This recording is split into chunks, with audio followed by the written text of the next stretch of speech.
Kumakain na siya. Jason.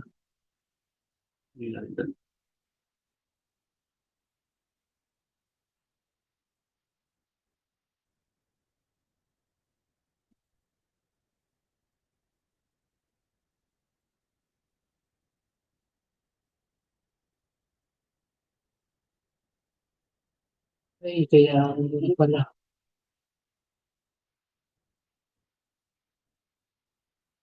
It's very dark in the Philippines. O, sino yun? Rose. Universal nila. Okay, start na tayo. Welcome sa ating pang 27th na church service, August 17. Nakabalik na ako galing sa Russia. Salamat sa mga prayers. Medyo mahirap yung trabaho at puro bundok yung pinuntahan ko. Pero sabi ko nga, I survived Kamchatka region. Yun yung lugar na na nagputukan yung bulkan at saka earthquake doon mismo. Bago ako pumunta doon, nag-earthquake yung 8.9 kung nabalitaan nyo, no? Tapos nung padating na kami, pumutok yung isang bulkan. Marami kasing bulkan doon, more than 60, tabi-tabi yun eh. At kaya ako pumunta doon para tignan kung pwedeng i-harness yung power ng bulkan para gawing power plant, yung geothermal power plant na sinasabi. Kaya thank you sa mga prayers. Nakabalik na ako. Sabi nga ni Sister Sandra, tumaba daw ako eh. Wala, nagdildil lang naman ako sa kabyar ka. Git siya. Teka. So ito yata yung huling pagkikita natin eh, July 27. So, halos 3 linggo na, ano? Tayo matanggal yun.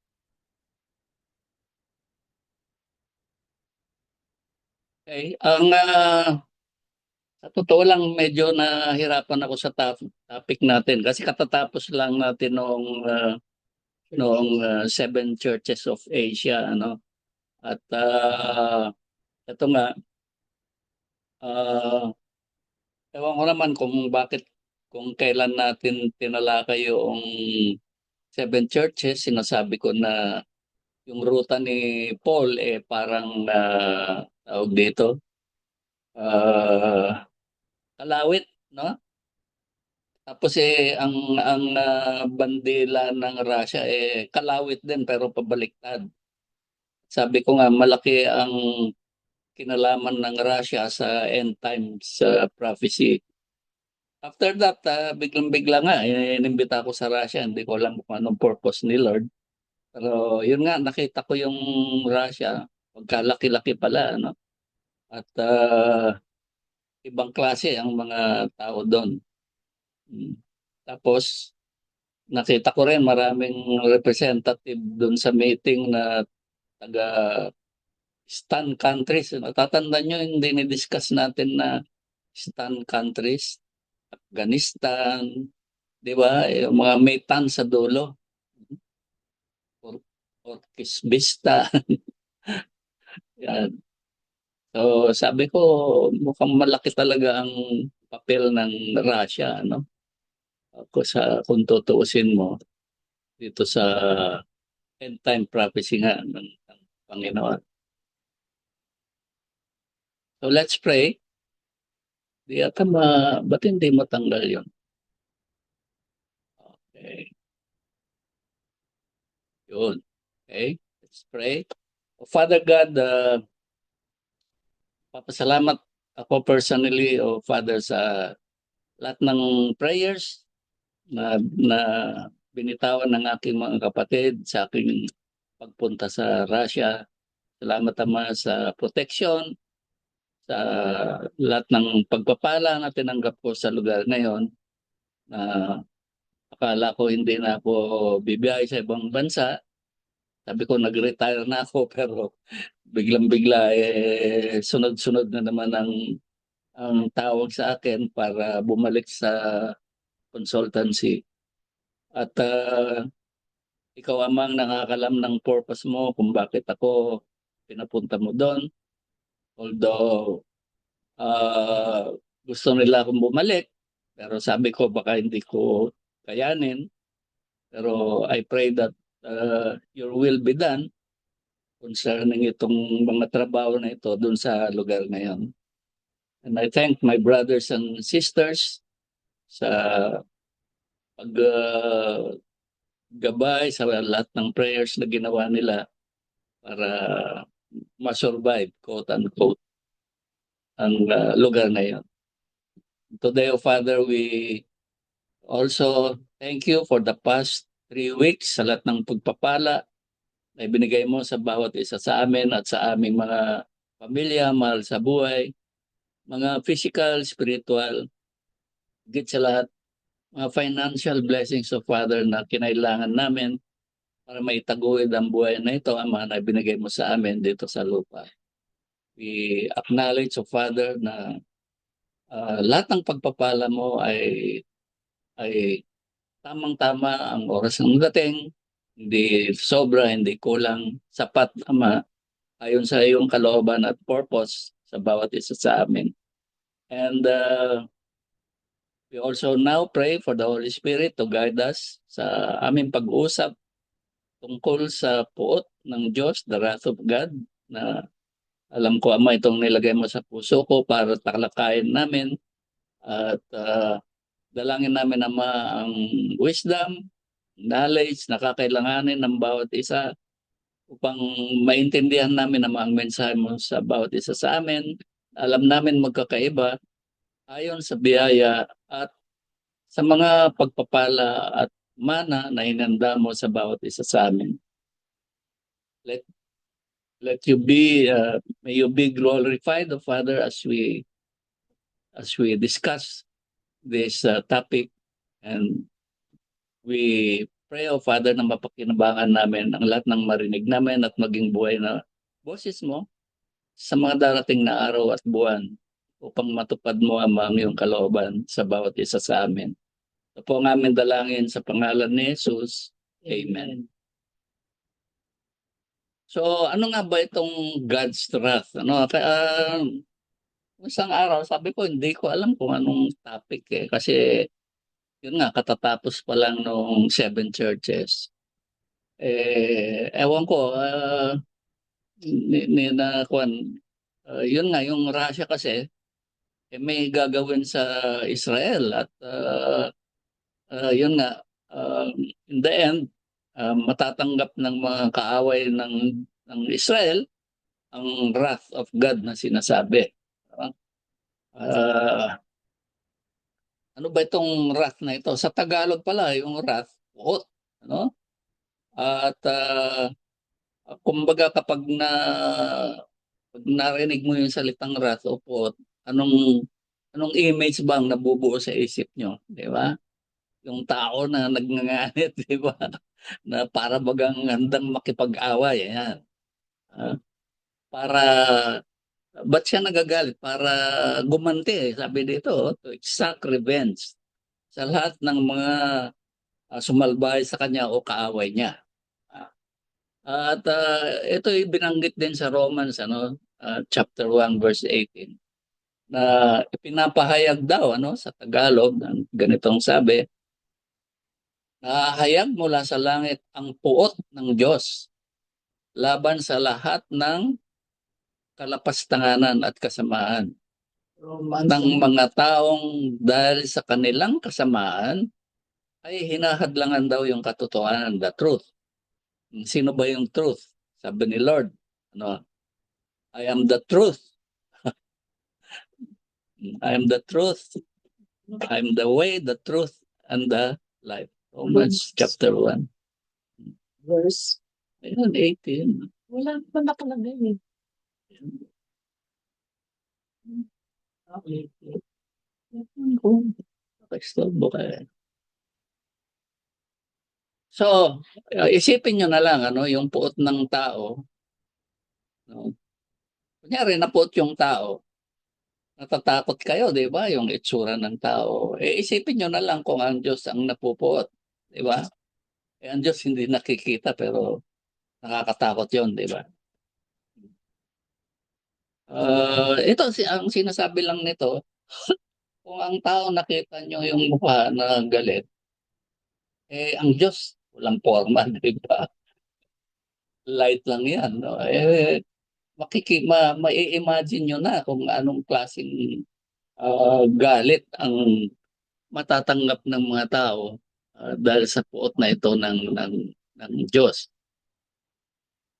Sa isang banda, sabi, ang Diyos daw ay pag-ibig. So paano mo mare-reconcile nga, sabi nila, na kapag ang Diyos ay pag-ibig, kaya ba niyang mapuot? Yun naman ang pinag-aawayan ngayon. Hindi pwedeng mapuot ang Diyos. Kasi God is love, tinuturo nga niya, di ba? Sabi pati, love your enemies. Di ba? So parang kontra-kontra, no? At dito makikita nyo na tulad natin, mga sinasabi natin na mga anak tayo ng Diyos, uh, hindi kaya exempted tayo sa wrath of God na ito? Kasi ang itinuturo sa atin, hindi puot eh. So yung puot ba na pinag-uusapan dito, hindi para sa atin? Diba? Kasi ang natututunan natin sa Diyos, pagmamahal, tapos kung sa tingin natin nagkamali tayo, puot ba kaagad ang matatanggap natin sa Diyos? Hmm? Di kaya exempted tayo doon? Yun ang tanong dyan eh. Exempted ba tayo sa God's wrath? So sa diksyonaryo, kapag tinignan nyo, ang definition ng wrath, strong, vengeful anger. Ano ba yung vengeful? Baga, Vindictive. pagbawi, ano ba yan? Kunyari, sinuntok ka, babawi ka, di ba? Revenge, kumbaga. Ang tawag din dyan kapag sinalbahe ka, ah, babalikan mo, retributory punishment, ang tawag dyan. Para sa isang kamalian o masamang ginawa sa iyo. So yung God's wrath, divine chastisement, ang tawag nila. So yung puot daw ng Diyos, uh,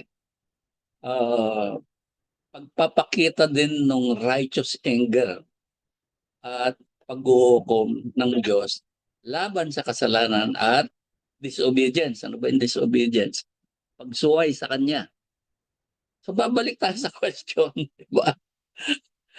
Kapag nakapag-disobey ba tayo, tatanggapin natin ang wrath o anger? Lumabas nito yung anger eh. Parehas ba yun? Anger at saka wrath? At anong cause ng anger at judgment na yun? Sabi dito, sin, kasalanan at pagsuway. Pagsuway kanino? Sa Kanya. Sabi sa Romans chapter 2, 5 to 6, because of your stubbornness. Ano ba yung stubbornness sa Tagalog? Tigas ng ulo, di ba? And unrepentant heart. Parang di mo pinagsisisihan yung ginawa mo. Di ba? Ikaw daw ay nag-iipon ng puot para sa iyong sarili. Tapos may sinabi dito, in the day of wrath, may araw ng puot ang Diyos. At pagpapahayag ng makatwirang paghuhukom ng Diyos. Revelation of the righteous judgment of God. Who ang Diyos daw will render to every man according to his deeds. So yung paghuhukom daw ay ayon sa mga ginawa ng tao. Pero balik din nga ako doon. Kasama ba tayo sa wrath na yan? Pero dito sabi, who will render to every man according to his deeds. Hmm. Eh kung di ka kasama, ano yung judgment sa'yo? Hindi kaya puro gantimpala sa atin? Righteous judgment? Kasi kung tayo, sa tingin ko, hindi tayo kasama sa wrath, ah, pag nag-judge ang Diyos, anong tatanggapin natin? Hindi kaya puro pagpapala, gantimpala, di ba? Awarding, ito yun yung sinasabi ko na iba yung treatment ng Diyos sa mga napili niya at sa mga hindi napili na siyang tatanggap ng puot ng Diyos, yung mga hindi napili. Remember, di ba? Na sabi sa Revelations, ang lahat daw ng mga pangalan na wala sa aklat ng buhay, anong sabi? Itatapon sa lake of fire. At sila yung tatanggap ng wrath. Eh, siguro hindi naman tayo sa taga lake of fire, di ba? Oh.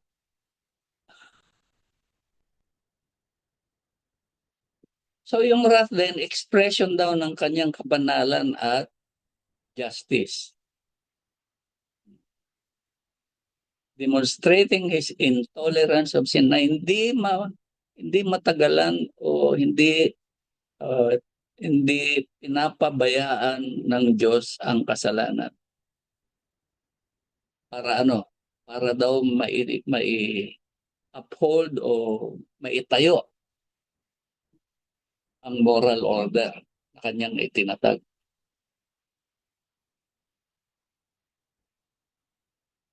Pero yun nga, ang tanong, kung bayad na ang kasalanan mo, di ba?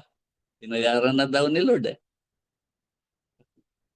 Covered pa ba tayo niyan? Dito, unti-unti nakikita na natin itong salitang wrath na ito. Teka, parang hindi applicable na sa atin to, di ba?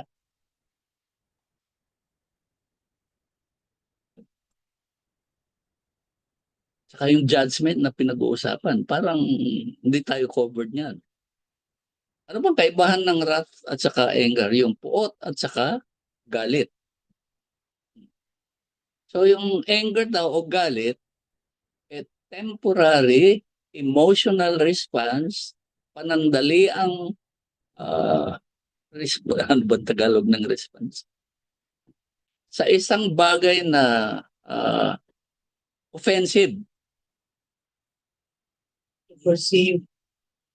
Oh,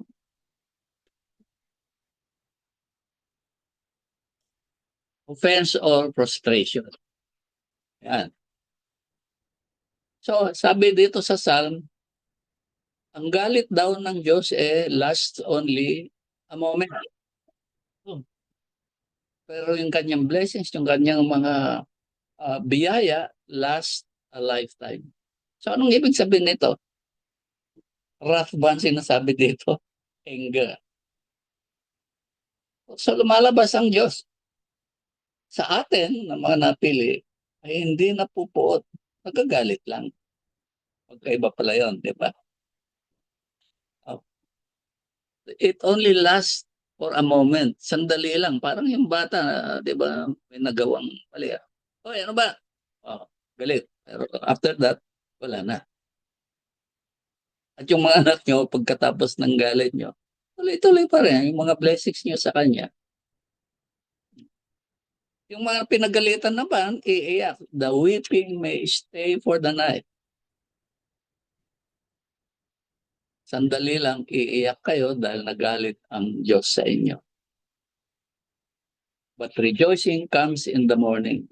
Dating ng bagong araw, tuwa na kayo kasi wala nang anger. Doon ang sinasabi. Panandalian lang eh. Iiyak kayo kasi nagalit eh. Di ba? Mga anak nyo, pag pinapagalitan, o umiiyak, o may pasuntok-suntok pa. O after that, wala na, tapos na.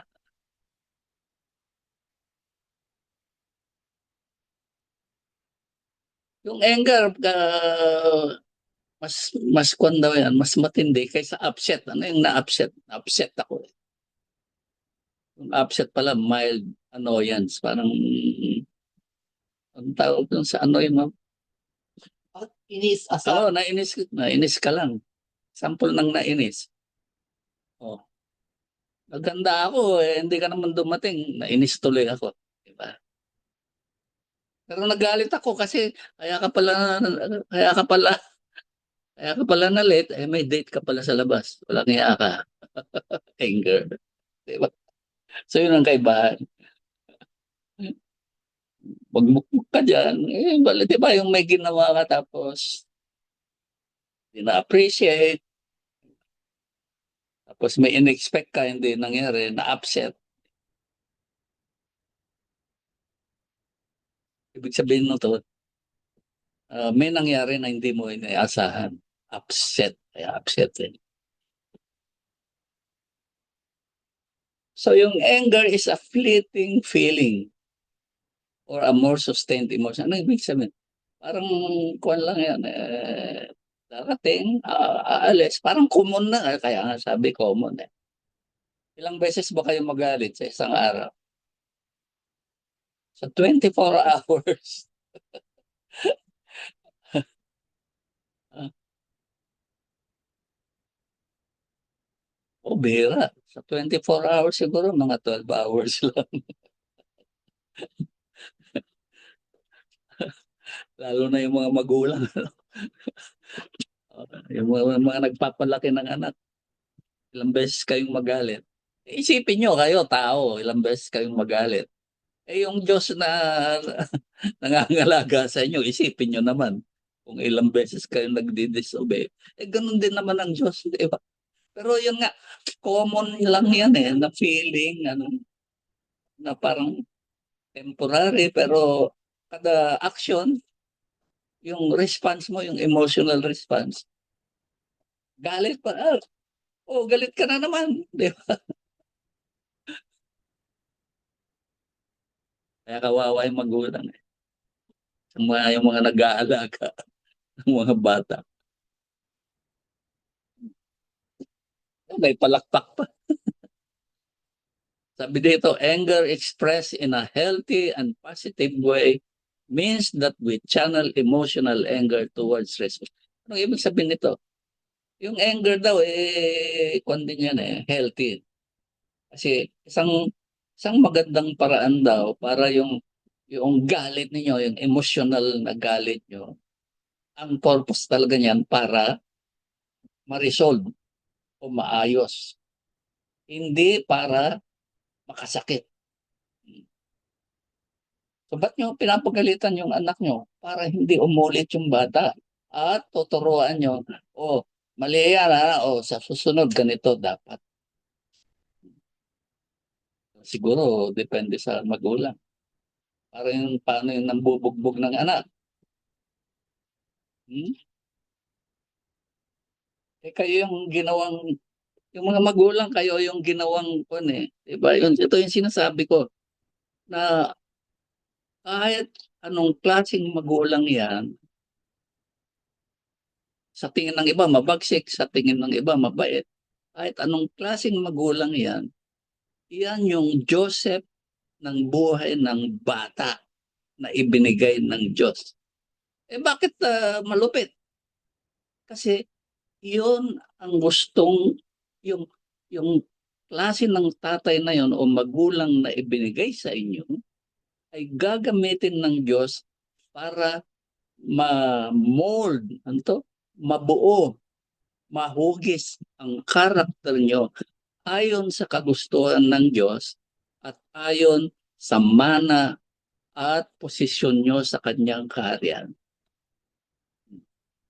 Good or bad? Good.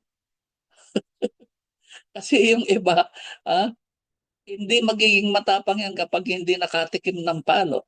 Diba? So, Diyos ang nakakalam niya. Kaya kayo naman, ah, na nakakakita o nanonood, huwag niyong husgahan yung mga parents na iba ang trato sa kanilang mga anak sa trato ninyo sa inyong sariling anak. Yun ang kailangan ng bata eh. Ulitin ko yung kwento ko sa inyo, di ba? Na May nagreklamo na kapitbahay, tumawag ng pulis. Hmm. Hinuhuli yung tatay ng mga pulis. Oh. Nung nung kinukuha na yung tatay, dadalhin sa mobile para dalhin sa presinto, nag-iiyak yung bata. Ayaw pakawalan yung tatay niya. Samantalang binubugbog siya, ang daming latay nga eh. Sabi nung anak, huwag niyong kunin yung tatay ko. Mahal ko siya, wala akong tatay. Yun ang sinasabi nun. Oh. Kasi yun ang kailangan ng bata eh. So yung anger, depende sa depende sa pangangailangan ng bata. Si Vilma.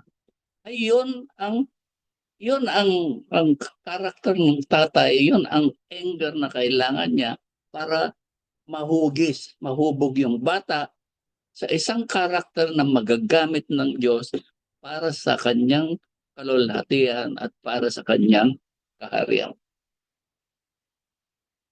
Hindi lahat ng evangelist pakimi-kimi, di ba? Depende sa trabaho na ibibigay sa inyo.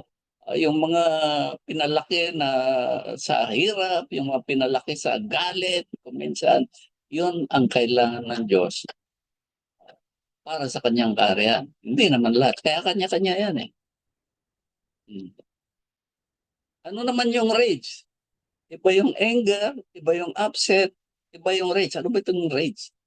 Nagwawala ito kasi sabi, loss of control. At lasting out. Ang ibig sabihin, nagmumura, nagtatapon. Whether the person or thing deserves it or not. Ang ibig sabihin, basta tama, mali, basta siya magwawala.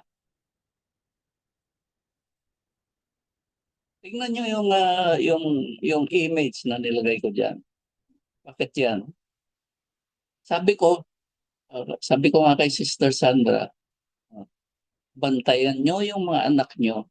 Kasi ang mga kabataan ngayon ay nalululong sa mga computer games na ganito ang epekto.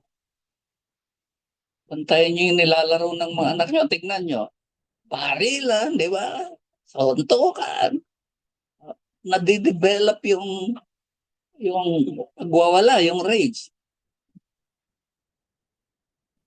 Sa Amerika, iba, ganyan. Amerika, dito na nga lang eh.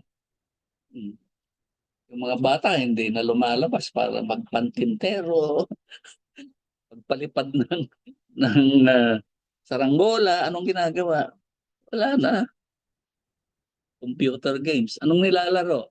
Barilan, di ba? Suntukan. Ay, naku. Bahala kayo, kayong magulang. Ano yung wrath? Mas powerful daw ito at enduring form. Anong ibig sabihin ng enduring? Mas matagal. Mas matindi ito.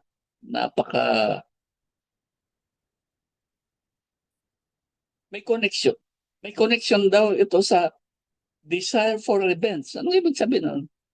Kaya ka may podcast kasi gusto mong gumanti, revenge. Or to punish someone.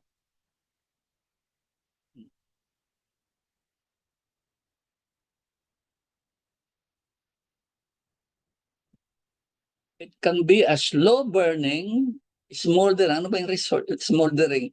Kumbaga, wala na yung apoy, di ba? Tapos yung baga na lang, pero mainit pa rin yan. Hindi namamatay. Kaya sabi, smoldering resentment na konting-kanti mo lang, mag-i-erupt ulit. Diba? Minsan mga Kristiyano, hindi, napatawad ko na yan. Huwag ko lang siyang makikita. Ito yung makikita niya. Diba? Hindi, pinatawad ko na yan. Na binilord sa akin, patawarin. Talaga. Alala ko tuloy nun sino yung namatay mo? Sister. Nanay, nanay ni ko. Sister Leonie. Sister Leonie. Yan. Sabi ni Sister Leonie, sumalangit nawa. Yan na, ang message ko noon, yun nga, Forgiveness. forgiveness din. Oh. Sabi ko, oh, Sister Leonie, nakikita mo pa ba yung asawa mo? Bihira na eh. Oh, napatawad mo na yan? Eh, oo naman. Sabi niya, napatawad ko na. Alam mo, madaling sabihin yan. Pero kapag dumating yung asawa mo at nakasama mo siya ng isa, dalawang araw, balikan mo ako ngayon kung napatawad mo na nga siya. Bumalik yung asawa. Ewan ko naman. Kasi bumalik yung asawa. Lumaya Sister Leonie. Ah, eh, sabi ni Sister Sandra, nang dumating daw yung asawa, lumaya Sister. Umalis Sister Leonie. Pero later on, alam nyo na napatawad din niya kasi alam niyo naman namatay si Sister Leonie, di ba? Alam niyo, tinanggap niya yung asawa niya. Later on, nung binalikan ko ulit siya, oh, napatawad mo na. Sabi niya, ay pastor, sa totoo lang, talagang napatawad ko na. Bakit? Andyan lang eh. Hindi naman na bumalik yung dating tingin, di ba? Pero wala na daw sa kanya yun. Bago namatay si Sister Leonie. At nasisiguro ko, napatawad na nga niya ang kanya. Wala na yung, yan, yung simmering, smoldering wrath. Hanggang din nakakarap yung kinamumuhian nyo, hindi nyo pwedeng sabihin na napatawad nyo na yan. Pero yung God's wrath, ang connotation niyan, yung yung yung yung nagkakaroon ng puot, eh merong connotation daw ng authority. Ang ibig sabihin nun, kapag napupuot ka, ibig sabihin, may kapangyarihan ka. Tama ba yung authority man? Kapangyarihan. May kapangyarihan ka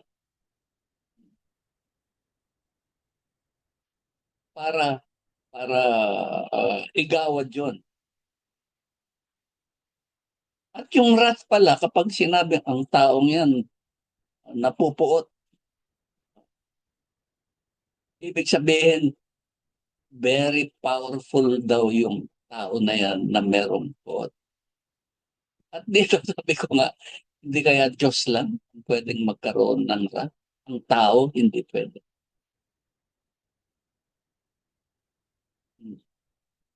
Siguro tayo, anger lang tayo, pero yung puot, gusto nating gumante. Alala ko tuloy, bagong-bago akong Kristiyano, eh, ang daming sumalbahe sa akin. Diba? Laging sinasabi nila sa akin, bayaan mo. Siya daw ang gaganti para sa akin. Okay. Merong, nung nasa Santa Lucia nga tayo, yung van ko, di ba, nang ginagamit no? Asul. Asul. Ako, ginugurlisan yan, pinapangga. Sabi, ginurlisan pastor yung kasasakyan. No? Ay, sige, bayaan mo na. Ala si Lord. Later on, balitaan na. Ang nangyari nga mo. Disgrasya ba siya? Bumangga yung sasakyan niya. Oh. Sa puno. Yung malaki doon sa Santa Lucia. Patay. Nagpagawa ako ng jeep dito sa may San Andres, dito sa bahay namin noon sa San Andres. Niloko ako nung talyer. Sabi ko, Lord, paano ba to? Sabi ni Lord, akong bahala. Alam mo yung nangyari? Nalugi yung talyer, nagsara. So, laging sinasabi ni Lord, vengeance is mine. Yung puot, hindi para sa inyo yan. Yung puot, para sa akin. Marami akong istorya niyan na lahat ng sumalbay sa akin, binabalikan talaga ni Lord. Yung anger daw pakiramdam, can be a feeling. Samantalang ang puot, hindi lang feeling yan. Yung atat na atat ka ng umaksyon, yan ang kaibahan ng puot. To inflict harm or retribution, yun nga, papawian kita, gagantihan kita. Yung anger, galit ka, pero wala kang ginagawa. Diba? So, ano na ba kayo ngayon? May wrath pa ba kayo? O hanggang anger na lang? So, mas intense daw yung po, even overwhelming feeling of anger compared to a more general sense of anger. Ibig sabihin nun, mas mataas na antas yung puot kaysa galit. I-assess nyo na yung sarili nyo. Ano ba ang mga nararamdaman nyo dyan? Anger ba? Upset? Rage? Puot? Ano bang mga...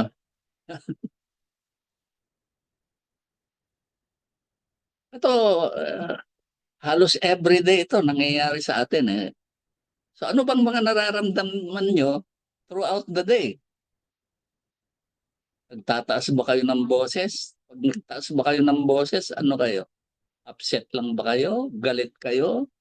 O may puot kayo? Kasi nagtataas kayo ng boses, nagsasalita, baka may tendency kayo na manakit.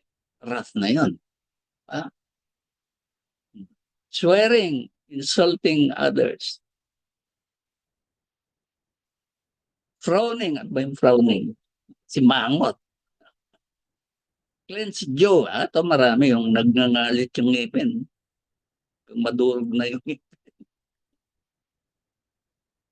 Passive-aggressive comments. Yan, yung mga pasaring. Yan eh. Clenched fist. Yan. Shaking, nanginginig sa galit. Sabi nga nila. Tumataas ang presyon, rapid heartbeat and breathing. Yung iba, ayan, sweating excessively. Pwede ba yun? Hindi ba yata ako yun na? Kung pinapawisan na, tumutulo ang pawis sa galit, pwede ba yun? Assess nyo yung sarili nyo. Buong araw ito, iba-iba yan eh. Kaya sabi ko, sa 24-hour period, 12 hours ang araw, 12 hours ang gabi, ilang beses kayong nakakaramdam nito? Anger, upset, rage, wrath.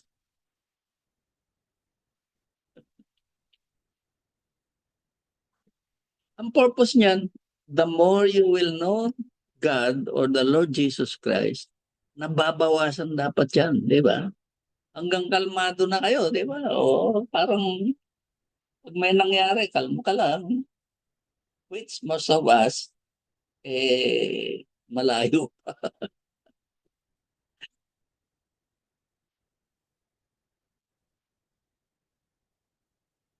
God's wrath is in response to sin. Ito yung pinakadahilan kung bakit napuput ang Diyos dahil sa kasalanan. Ba't hindi maroon ng kwan eh? Ayan.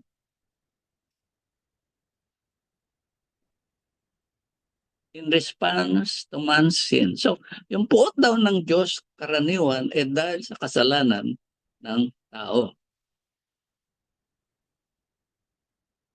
Justified ba yung puot ng Diyos?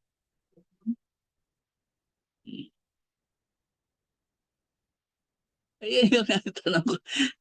Kung tinanggap mo si Lord, binayaran na ni Lord ang kasalanan mo, covered ka ba ng wrath? Di ba? Yun yung kagandahan nung ginawa sa atin ng Panginoon. Parang binuran ng Panginoon ang puot ng Diyos sa atin kahit anong magawa natin na sa tingin natin ay kasalanan, hindi na kailanman mapupuot ang Diyos. Kung ang Diyos ay napupuot sa tao, justified ba yan? Sino ang kapupuotan ng Panginoon, ng Diyos? Justified ba? Yes. Kasi sabi dito sa Matthew chapter 7 at John chapter 7, God is the only righteous and wise judge. Siya lang ang naghuhusga.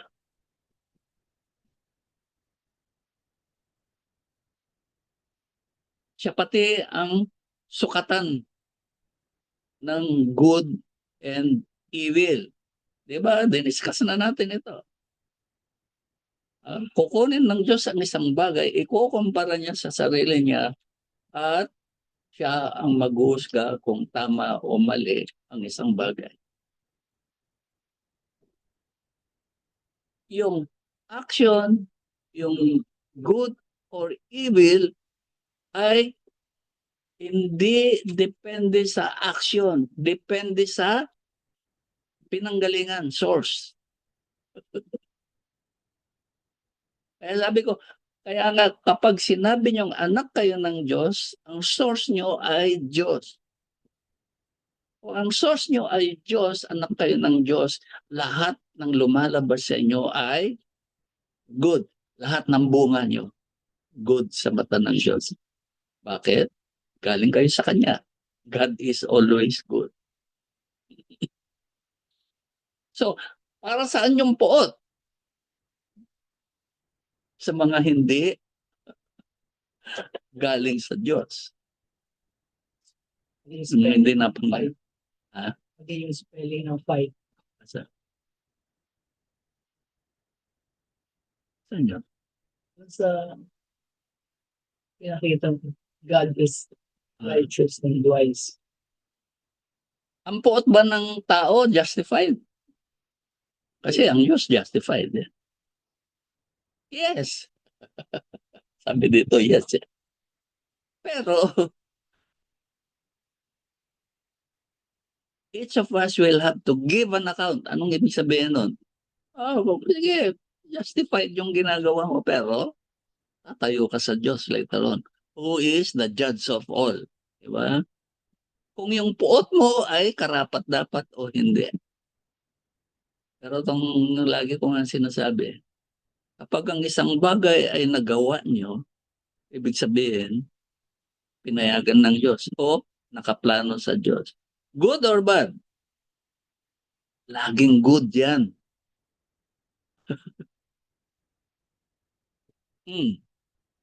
While you are good in the eyes of God, sa mata ng lipunan, ito na yung sinasabi ko sa inyo, hindi pwedeng lisensya ang paggawa nyo ng masama.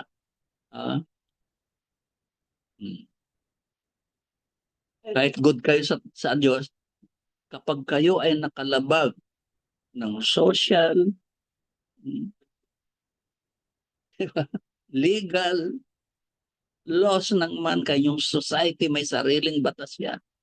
Kapag yun ay nalabag nyo, good kayo sa mata ng Diyos, sa mata ng lipunan, bad kayo, kulong kayo. Question. Akala ko ba hindi na tayo ma-judge ng Diyos? May sariling batas ang tao. Nakapatay ka. Di ba alam ng Diyos na makakapatay ka? Alam niya. Alam niya. Nakaplano ba yun sa Kanya? May kasalanan ka ba sa Diyos? Wala. Pero sa mata ng lipunan, thou shall not kill. May batas at may kaukulang parusa yan, nalabag mo yung thou shall not kill, kulong ka. Nakulong ka. Gusto ng Diyos? Oo. Diba? Hindi, ang aking question is, kailangan pa bang mag-give ng accounting? Hindi naman tayo kasama sa white throne judgment. Hindi, iba yung wrath yun eh. Ang accounting ay para sa judgment seat of Christ, yung awarding ceremony. So, kung nakakaharap kayo sa isang papatayin ko ba ito o hindi? Kaya nga sabi ni Lord, if it is in thy will, take this cup away from me. Ngayon, kung puot na kayo at gusto niyong pumatay, Lord, kung pwede lang, pigilan mo ako. Di ba? Eh kung pabara-bara ka pinatay mo, kulong ka. Good or bad? Sa mata ng Diyos, good. Sa mata ng lipunan, bad. Kulong ka. Kaya hindi nyo pwedeng gawing lisensya ang paggawa ng masama dahil lalabag kayo sa batas ng tao, yung society. Iba-ibang society yan. Kaya yung batas sa Pilipinas, hindi nyo pwedeng i-apply sa batas ng ibang bansa. That's the Middle East. Diba? Oh. Ang dami niyang asawa, concubine. Ba't sa atin, iba yung batas sa inyo eh. Na ginawa ng Diyos. Yung batas ba ng Muslim, ginawa ng Diyos o hindi? Ginawa niya. Iba ang panukat sa kanila, iba ang panukat sa inyo. Eh si Solomon nga, ilan ang concubine niya? 3,000 yata o 6,000. Good or bad? Eh, yan ang batas sa kanila eh. Hindi nyo pwedeng i-impose ang batas ninyo sa batas ng ibang nationality. Iba yun sa kanila eh. Sa kanila, okay lang mang-abuso ng katulong. Kasi they are considered property kapag nasa loob sila ng kanilang mga bahay. Sumbong ka sa pulis, kamot lang yung pulis. Ano ba nirereklamo nito? Sabi ko, yung mga kababayan nating mga babae, mag-isip-isip kayo sa mga bansang pupuntahan nyo.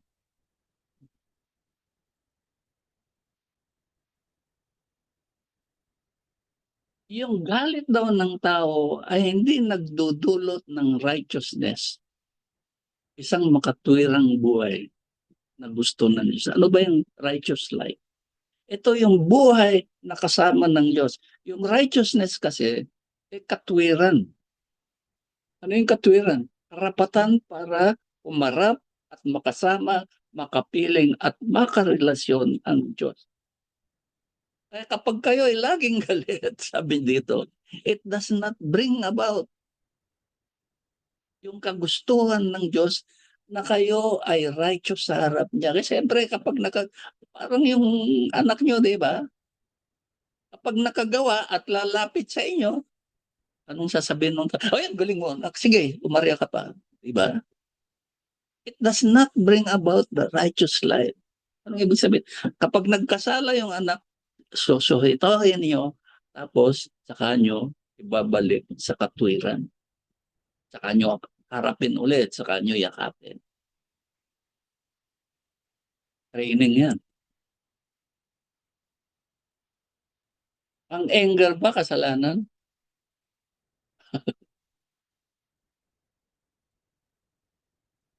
Merong mga proper triggers daw sa galit. Yung tawag dito, righteous anger. Meron ba nun? Righteous anger. Makatwirang galit.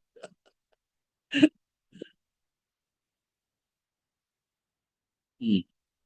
Si Lord, di ba? Bumisita si Lord sa templo. Tapos, ayun nga, nakita niya, no? Meron daming tindero sa templo. Mukhang pamilyar yan, nasa Quiapo. Di ba? Punta na ba kayo sa Quiapo? Oh. Anong sabi? He overturned the tables.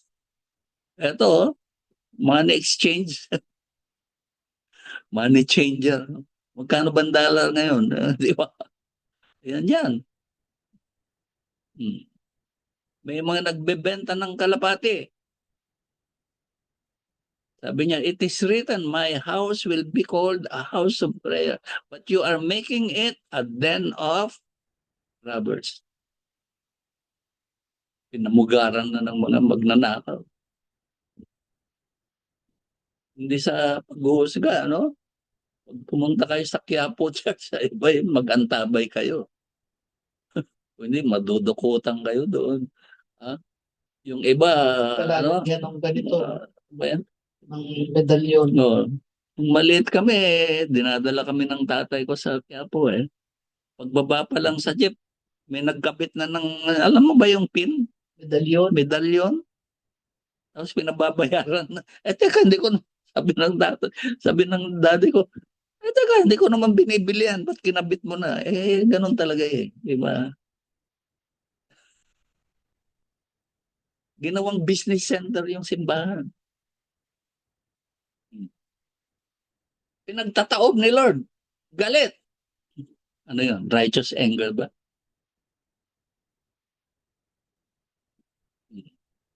Kaya yung mga Pariseo, hindi believe sa kanya eh.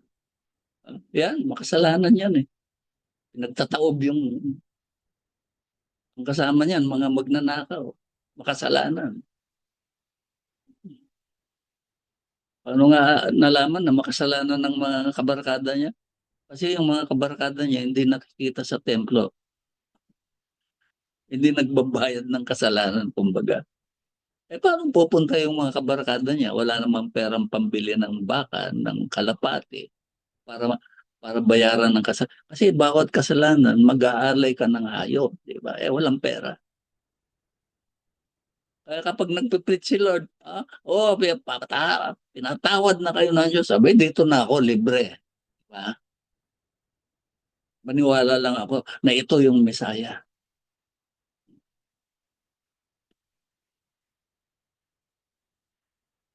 Ito nakita ko sa post ng isang ating kapatid.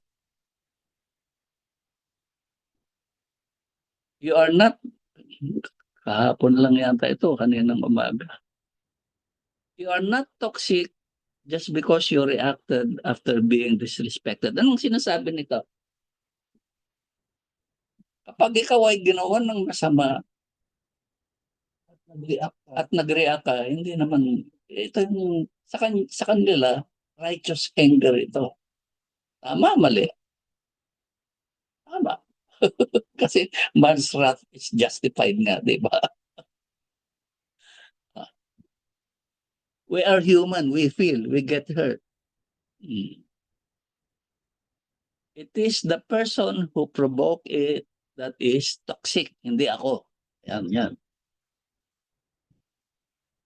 So sabi, feeling upset, angry, hurt is a valid response. It's not wrong to stand up for yours. Amen. Ako, pabor ako dito. Pero, ang tanong dyan, ipinagpaalam mo ba? Ano ibig ko sabihin? Yung mga away-away dyan, magpaalam ka muna. Lord, awayin ko muna itong asawa ko. Che. Pag wala kang narinig kay Lord, di awayin mo. Kasi kung minsan, habang inaaway mo na, sasabihin ni Lord, tumigil ka na. Di ba? Kung minsan naman, Lord, awayin ko na, wag. Di, wag.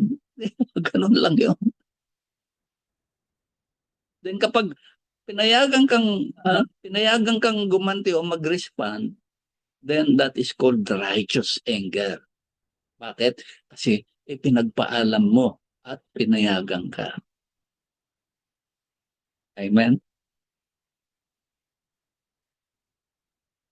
Binibigyan tayo ng Diyos ng kalayaan. Ano? Ano? Paano pag hindi mo pinagpaalam? Pag di mo pinagpaalam, nagawa mo ba kahit di mo pinagpaalam? Maybe na.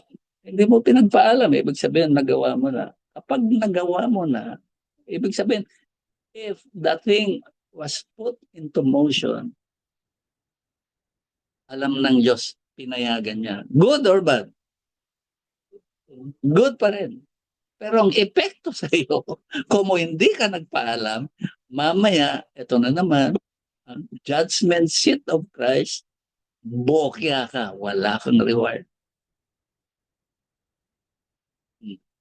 At kung araw-araw ganun ka, yung 1 watt mo nung nagsimula ka bilang mananampalataya, kapag namatay ka, baka 2 watts lang yung kinang ng iyong glory.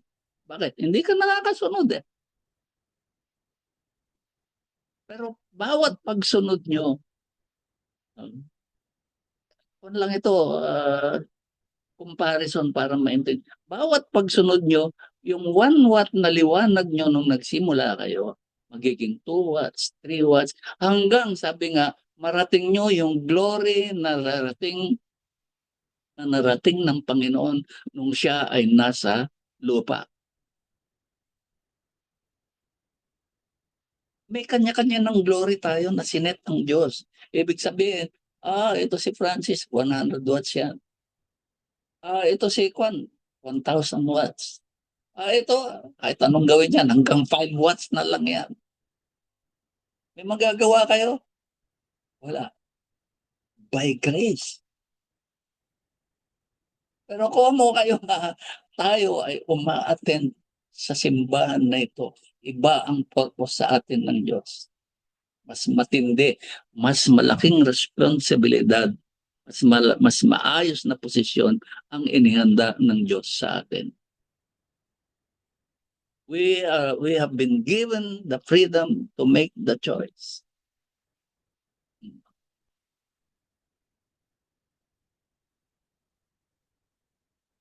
As right you are to be angry, ito na yung sinasabi. Parang may karapatan ka para magalit, pero hindi mo pwedeng gamitin ito na lisensya para magkasala. Yung sinasabi ko. Diba? May karapatan kang magalit kasi pinayagan ng iyong tatay. Sige, magalit ka. Pero kapag ikaw ay nakalabag ng mga batas ng lipunan, kasi wala ka namang license to sin insofar as society is concerned. Kulong ka. Oo, may karapatan ka kasi ang tatay mo, ang Diyos, hindi nagagalit sa iyo. Pero yung lipunan na kinabibilangan mo, abay, magngangalit sa iyo yan. Yung buot ng lipunan, makukuha mo. Diba?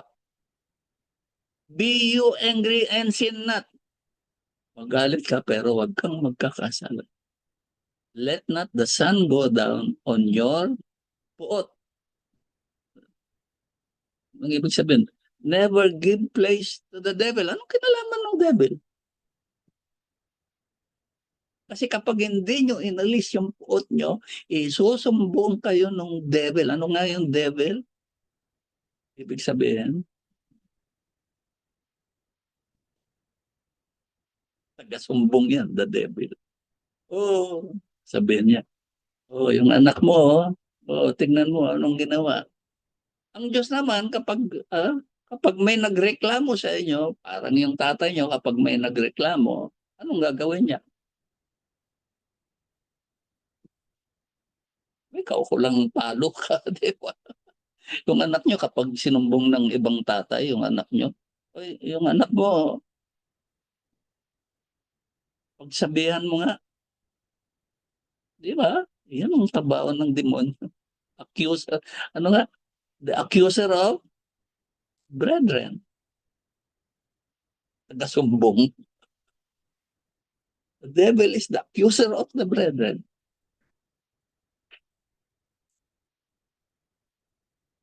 Kung ano man ang maging desisyon nyo sa mga sitwasyon nyo sa buhay, antabayan nyo, be aware na may consequence yung mga choices ninyo.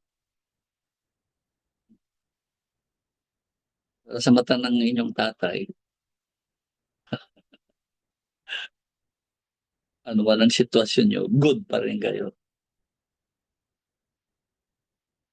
Paano ma-overcome yung God's wrath and anger? Anong oras naman? 11:37.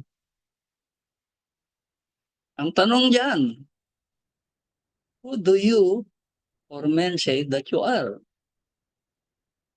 Ano bang sabi ng iba kung sino ka? Yan. Sa sarili mo, sino ka nga ba? Kasi nandyan yung susi kung yung puot ng Diyos o galit ng Diyos ay mapapa makakamit mo o mag-a-apply sa iyo. Kung ikaw ay isang tao lang galing kay Adan, then God's wrath will always be upon you. Laging galit ang Diyos sa iyo.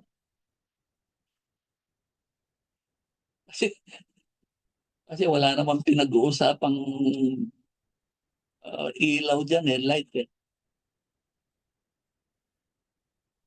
Sabi nga, when your light is darkness, how great is that darkness? Sabi, anong ibig sabihin? May mga tao na hindi talaga pangliwanag, laging maitim yan. Kahit anong gawin mong hindi magsisindi. At yan ang mga makakatanggap ng puot ng Diyos. Kaya kung kayo yung mga tao lang sa sa bagay, hindi mo naman, karamihan naman ng mga hindi napili, di ba? Hindi nila alam, hindi sila napili. Kayo na napili, na-identify nyo sila. Kasi dati, ganun kayo. Kung naniniwala kayo na ang Diyos ay creator lang, pero wala kayong personal relationship, then ordinaryong mamamayan lang kayo ng langit. Tama ba? As such, you are subject to the commandments, law of God, and accordingly subject to God's anger and wrath. Yung mga Pilipino, mamamayan sila ng Pilipinas. Pero subject sila sa batas ng Pilipinas. Diba? Pag nalabag mo yan, puot. Kapag may nakaaway ka, galit. Batas eh. Ito yung sinasabi kong lipunan, batas ng lipunan.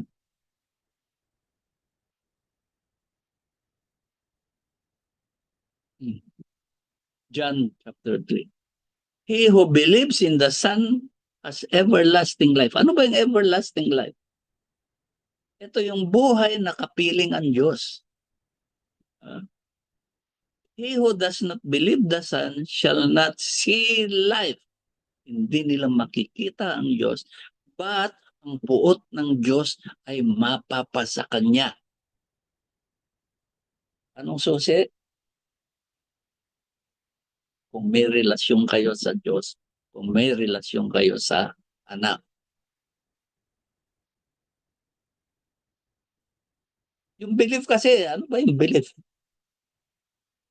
Dalawa yung nakikita kong belief in the Son eh. Naniniwala kayo na tawag dito, binayaran ng Panginoong Hesus ang kasalanan niyo. Yung isa, nakita nyo siya na siya ay Diyos at kapatid nyo siya.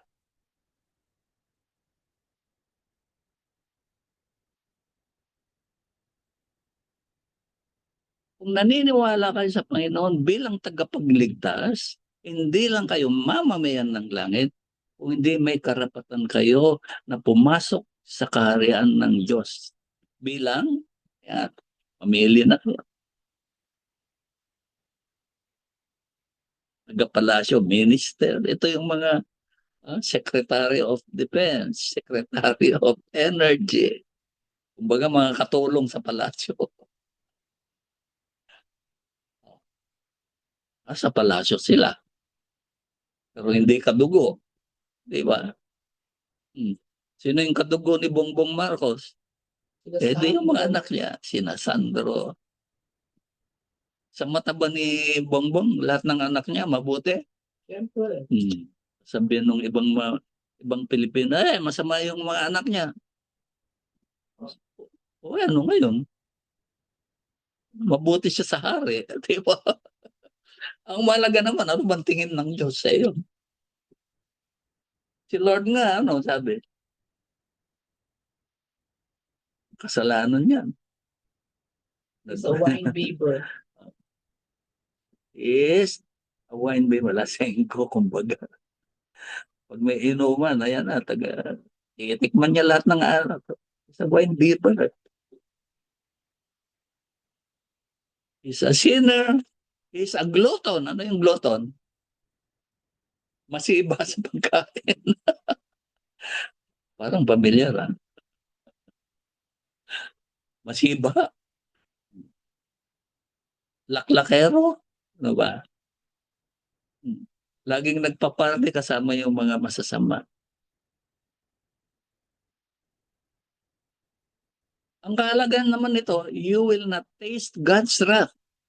Hindi nyo na matitikman ang poot ng Diyos. Pero, ang Diyos ay pwedeng magalit.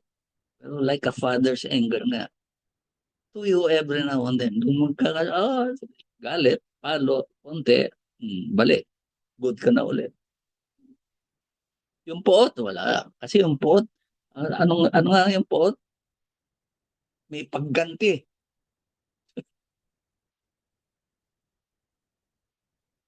Kung kayo naman ay naniniwala na anak kayo ng Diyos, pero wala kayong personal relationship sa Diyos, then you will always be good in the eyes of your Father. No wrath, no anger, kaso no glory. Ano ibig sabihin? Katulad ng Panginoon, sabi ko nga, di ba, yung kwento ng prodigal son, siya pala yung prodigal son. From from 2 years old, 10 years old ba siya, man?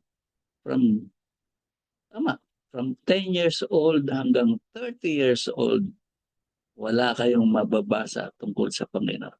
Bakit? Kasi namuhay siya bilang anak ng Diyos, hiwalay sa Diyos. Ano nangyari kay Carlo? Galit bang Diyos? Ay, wala. Hindi siya pinakikilaman ng Diyos. Hindi galit, hindi napupuot. Kaso, wala namang nagagawa ang Panginoon para sa karya ng Diyos. So, no glory. Diba? Bakit no glory? Wala siyang ilaw. Bakit? Wala naman siyang relasyon sa tatay niya. Bawat pagsunod, doon ka lang magkakaroon ng glory. So, no glory. No contact. No relationship. Pero anak siya ng Diyos. Barabas nga ang tawag. Sabi nga na Pilato, sino bang gusto niyong pakawalan ko sa inyo? Yung sabi, kumbaga, ang Diyos na nagtatanong. Ano ba ang maging gusto niyo? Maging ordinaryong anak ba kayo? Barabas? O katulad ng Jesus na Kristo, anak ng buhay na Diyos? Barabas, okay na kami, ordinaryong mga anak ng Diyos. Si Kristo, ay pako nyo na yan. Di ba? Pinamili. Pinagbayaran ng mga Israelita yan. Hanggang sa panahon ng mga Germans, na kung saan, for the last time, inubos ang 6 million Jews. Yun ang kabayaran. Kasi sabi nila, let His blood be upon us and our children. Patayin niya aming magbabayad, pati ng aming mga anak.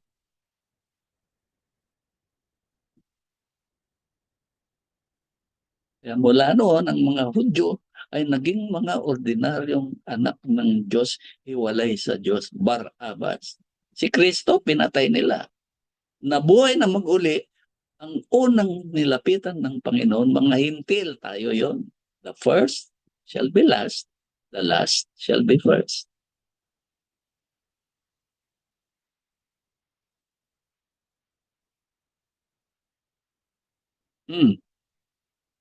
Kung kayo naman ay naniniwala na kayo'y anak ng buhay na Diyos, isang Kristo, kapatid ni Jesus, di ba? You are the Christ, sabi nga ni Peter, the Son of the living God. Ano ba yung Christ? The Holy One of Israel. The Anointed One. Kung kapatid nyo si Kristo, di Holy One din kayo. Anointed din kayo. Kasi ang si Milya ay pinagbuntis ng nanay nyo at pinagbuntis ni Maria ay iisa galing sa Diyos. Then God's wrath and anger will never be upon you all the days of your life. Amen?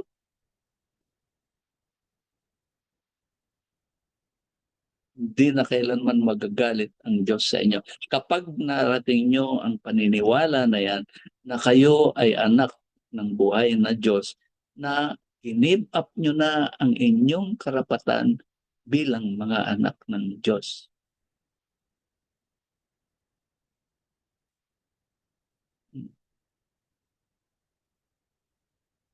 So yung wrath of God is a judgment day yan, di ba? Dalawang judgment eh. Judgment seat of Christ at saka yung great white throne judgment. On the day of judgment daw, yung wrath eh.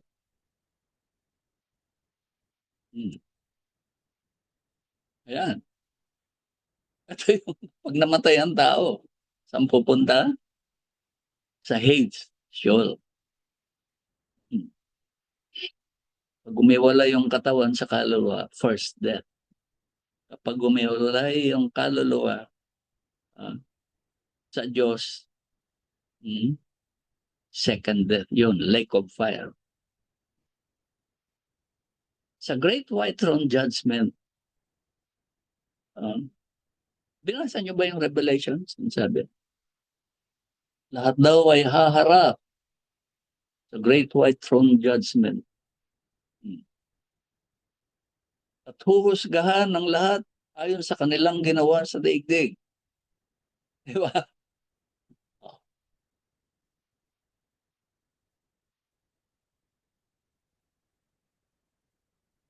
Yung mga ang pangalan wala sa aklat ng buhay ay itatapon sa lake of fire, the second death. Yun ang wrath of God. Yung puot ng Diyos ay ang araw na kayo ay huhusgahan sa white throne judgment at hindi aakayin, itatapon sa lake of fire. Yun ang wrath of God. Yung isa naman, hindi sinabi. Ang sinabi lang yung mga wala ang pangalan. Yung may mga pangalan na nasa Book of Life. Walang sinabi, di ba? Sila naman haharap sa judgment seat of Christ. Saan? Sa kaharian ng Diyos sa heaven. Yung mga anger, ayan. Nagalit ka? Hindi. Pag nagalit ka, bawas. Pag di ka nagalit, dagdag liwanag ka. Ganyan lang yan. Ang mangyayari, yan na. Kung mas konti ang galit mo, ang puot mo, mas malaking rewards, mas matinding liwanag ang matatanggap mo. Awarding si Remo na yan judgment seat of Christ. Yung mga mana dyan ibibigay.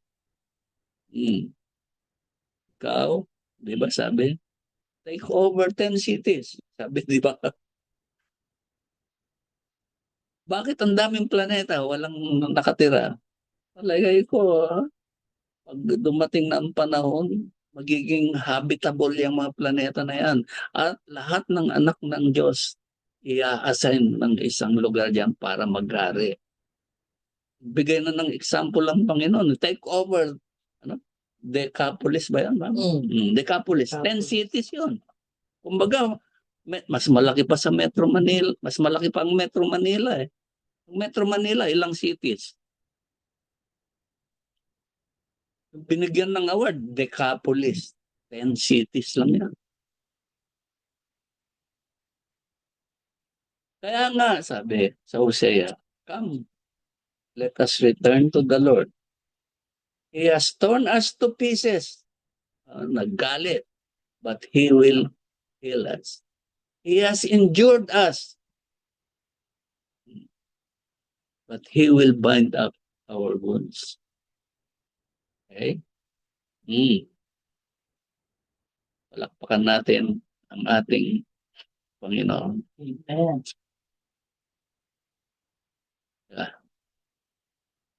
Okay.